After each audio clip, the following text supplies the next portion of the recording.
Hey everyone, Jersey Kev here, and I am back here with a new series that I'm going to be doing. It is going to be Philly Sports Weekly Update.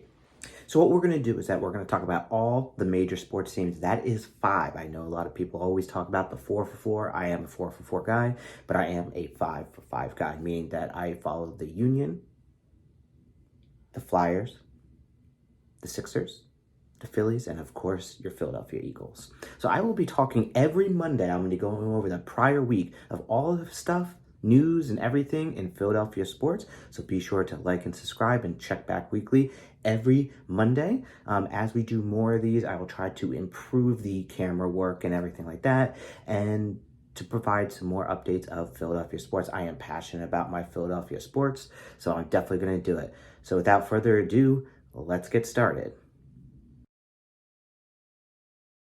First up is your Philadelphia Eagles.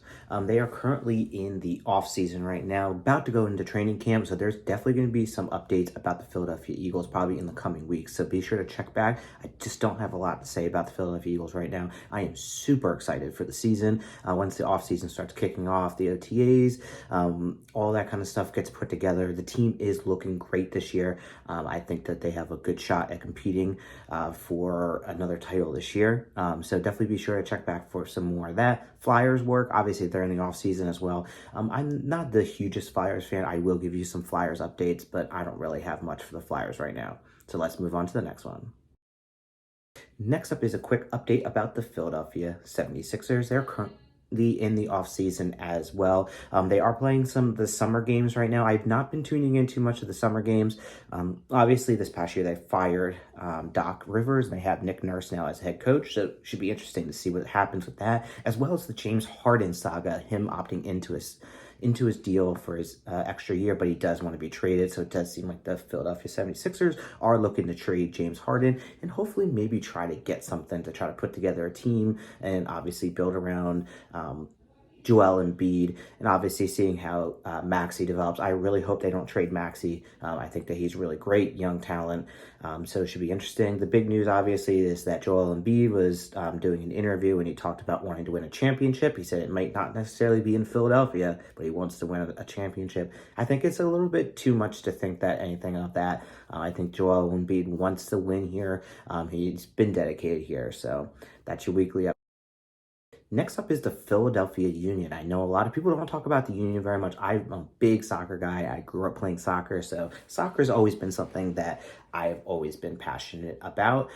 So this is going to be a pretty quick update. Like I said, they had a pretty good week this week. They are third in the table behind FC Cincinnati with 51 points and the New England Revolution with 43. And slotting in right at number 3 in the table is the Philadelphia Union with 40 wins in the Eastern Conference. They're just heading into the All-Star break now, so there will be some off days there. But yeah, they're still looking like a solid team this year. Be able to try to make another run last year. Obviously, everything ended a little bit disappointing for them last year, but they're still making a run. We'll see what happens. Last but not least, your Philadelphia Phillies. The Philadelphia Phillies obviously are in the mid-swing of their season. They just came out of the All-Star break last year. Castellanos, along with Kimbrel, were in the All-Star game. Kimbrel actually had to save for the NL to actually win. Currently, the Philadelphia Phillies, as of 7/17, are sitting at 51-42 with a 548 percentage, and they are won the last 7 out of 10. They've won 3 straight. They are 10.5 games back of the Atlanta Braves, who are very impressive, having a very, very, very good year. And then they are 1 game behind the Miami Marlins, who are 53-42. If you go to the wild card standings, that's definitely what you're going to be looking at right now, just because the Braves are really going to be almost impossible to pursue or even to catch for the division. So you're really going to have to go for that wild card. Currently, they are half a game out of the wild card. Here's one thing that you need to know. The 3 teams that hold the lead are the San Francisco Giants with the 6. They are half a game up. The Miami Marlins are the 7, and they're half a game up. Then the Arizona Diamondbacks are the 8th. And then finally, the Philadelphia Phillies. I'm sorry, that is 5 4, 5, 6. I'm sorry. San Francisco 4, Miami 5, and then the Diamondbacks 6, and the Phillies are half a game out. So really, it is very, very close right now. The Phillies this week have a very big series that they're going to be playing against the Brewers at home. So that's going to be really impressive. So make sure you check back next week because we are going to be looking at that series and how that week went. The Phillies went 3-4 this week. They beat the San Diego Padres. That was a big matchup. They lost Friday 8-3. Then they took a doubleheader on Saturday 6-4, and then 9-4, and then they won on Sunday 7-6 in extra innings. Like I said, the next game for the Philadelphia Phillies is going to be 7/18. That is Tuesday, 6:40 p.m. down at the Bank. Definitely something to look into for the stats of this week. I'm going to look at the last 7 days and the splits here. Trey Turner hitting 278. Kyle Schwarber had a huge week. He hit 278 as well, and he had a couple home runs, 3 home runs. Castellanos had a bad week, .63 over the last 7 days. That does date back to the before the All-Star break as well, so just be considerate of that.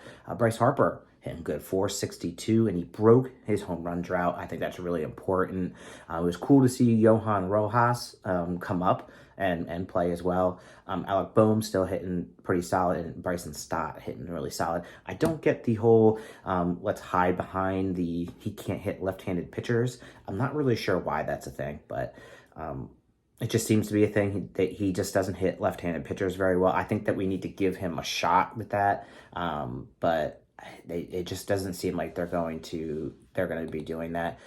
Pitching-wise, over the last 7 days, Zach Wheeler pitched 7 innings with a 3.86 ERA. Ranger Suarez 6 with a 4.5. Sanchez had a 5.4. As you can see, Taijuan Walker 3.6. Our pitching just didn't do as well this week. Taijuan Walker was having a really great stretch there, but he did struggle a little bit. Like I said, I think the Phillies are in great position right here to definitely snag a wild card. I think they need to continue pushing. If they can get Bryce Harper to start hitting, I think it's really going to make a big difference. And hopefully the Phillies fans pack the stands and are allowed this to be a big series against the Brewers. So we will see how that goes. So, hey guys, I just want to thank you guys so much for coming to my first weekly Philadelphia sports update for all 5 of the major sports teams. As you can see, I am a big fan of the Philadelphia sports team, so I appreciate you guys stopping by. If you can please like and subscribe and check it out every Monday afternoon. I will post one of these to give you the update. So this was the update for 7/10 to 7/17. So this was just an update of everything that's going on. And as I get some more stuff in, I'll definitely be sure to give you guys an update. Until next time, have a good one.